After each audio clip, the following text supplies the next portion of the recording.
જય ભોલે, હર હર મહાદેવ. મિત્રો, આજે પાલાવાસણા ગામમાં આવ્યા છે અને આ ભાઈને તમે ઓળખતા જ હશો. ના ઓળખતા હોય તો ઓળખાણ આપી દઈએ. જે દાદા દાદી માટે આપણે રૂમ બનાવ્યો ત્યાં આગળ બિલકુલ ફ્રીમાં અમને સેવા આપી હતી નાના મોટા કામકાજ કરવામાં. પછી અમને પાછળથી જાણવા મળ્યું કે પોતે પણ આર્થિક રીતે સંકળામણમાં છે, છતાંય એમને મજૂરીનો એક પણ રૂપિયો આપણા જોડેથી લીધો નહોતો. અને આજુબાજુના લોકો દ્વારા જાણવા મળ્યું કે એમના પિતા પણ ખૂબ બીમાર હાલતમાં રહે છે અને છૂટક મજૂરી કરીને આ ભાઈ એમને ચલાવે છે. તો આજે આપણને એક દાતા મળ્યા છે, જેમના થ્રુ આપણે આજે અમને કરિયાણાની કીટ આપીશું. તો ચાલો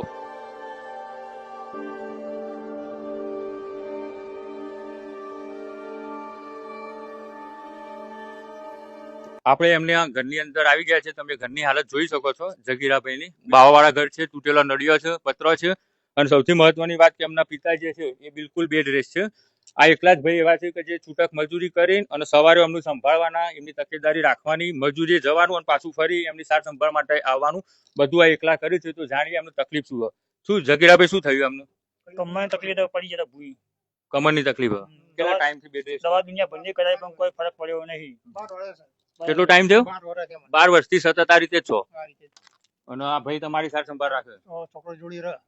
તો પછી તમને મૂકીને તો કામે નહીં જઈ શકતા હોય ને? પાછું જોજ હોય તરત આવી જવું પડે. આગો પાસ થાય આટલા ઘેર ને ઘેર પાણી પીવડા ખવડાવે એવું કરે જાય. બરાબર. આ છોકરો નોકરી જાય કાર્ગોમાં, તેનો 8,000 પગાર આવે મહિને.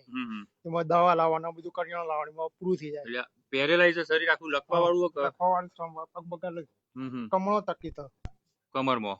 વાંધો નહીં. જે રીતે અમે આગળ કહ્યું હતું કે પેલા દાદા દાદીની ખૂબ અમને મદદ કરી છે, તો આપણે કરિયાણા કીટ આવવા માટે એમના ઘરે પહોંચી ગયા છે.